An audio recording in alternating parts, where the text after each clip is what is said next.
Yep, as soon as he gets cleared and healthy, he'll come off. And that could be, we were hoping it'd be today, but obviously that didn't happen, so we're playing it day by day. Todd, with this many games in a row at home, obviously it's a chance for you to maybe try and refine the game in a few different ways. What do you hope to get accomplished from a strategic team standpoint over the stretch?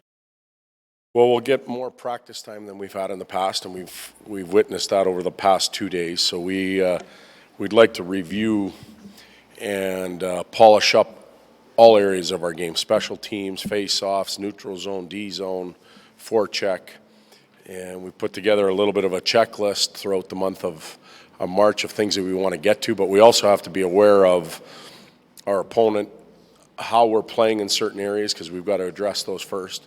But over time, get through that checklist and just polish it up.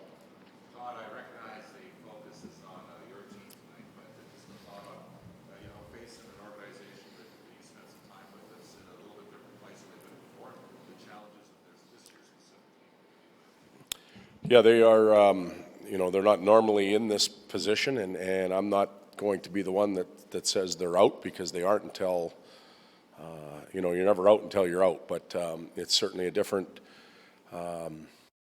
approach to the trade deadline, to the team, the build that Kenny and his staff have had over the, when you look at the past 25 years.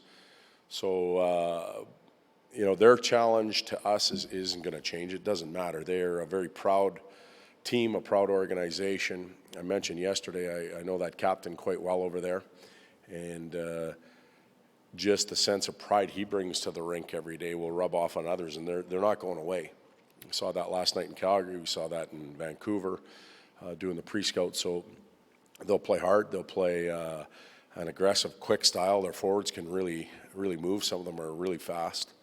And, I'm not sure who we're seeing in goal tonight, but if it is the young kid, he's had some pretty good games in the league. So the challenge tonight is no different than any other time. For our team, anyhow. With David Desharnais, do you look to ease him into the lineup today, or do you just kind of let him go and see where he's at, type thing? We'll let him play. We'd like to get him some good quality minutes so that he can establish himself with our team, and we'll get a measuring stick for where he's at with his individual play, his conditioning, his timing, his confidence level with the team, how he understands structure and concepts that we've tried to put in place over the last couple days with him.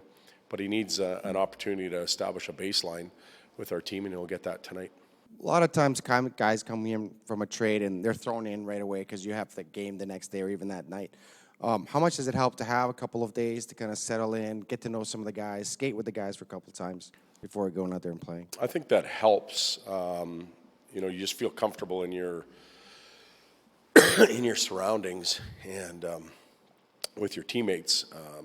You kind of answered your own, your question yourself. It is more comforting. You get a chance to talk to the coaching staff about structure. You get to understand what their language is. You have a feel for the teammates. You have a feel for the locker room. Every locker room feels a little different. There's some that are, more vocal. There's some that are loose. There's some that are tight and quiet. And he'll get a feel for that as well over the last couple of days.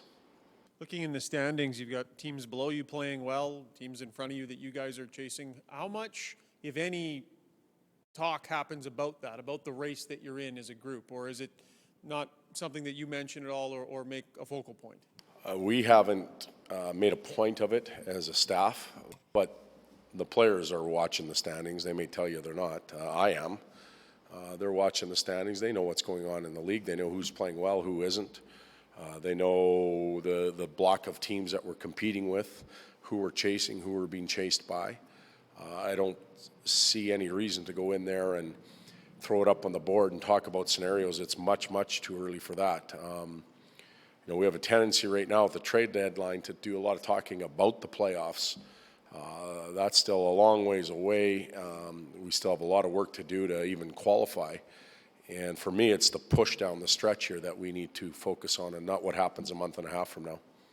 Todd, how much of not changing your defense is winning the games? Benning's been out now for a couple of games. How much long? You played him pretty much every game for months. Now he's been out. How much of that is you're winning, so you're not going to change the defense. We're going to change the defense tonight. Is he playing? Yeah. Good. So there you go. That'll answer that question. Good. And what do you think he learned from watching?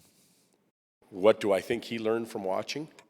Well, for young players, when you haven't sat out a lot, it's good to watch a game from up top.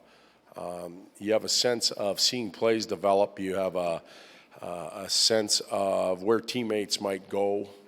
You can look at your partner that you're normally playing with, and you get an idea from 1,000 feet or whatever it might be to look at the game. You also get a chance to recharge your battery. You get a chance to take personal inventory of your own game.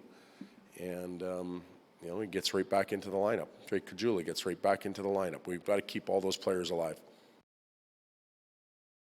See you tonight.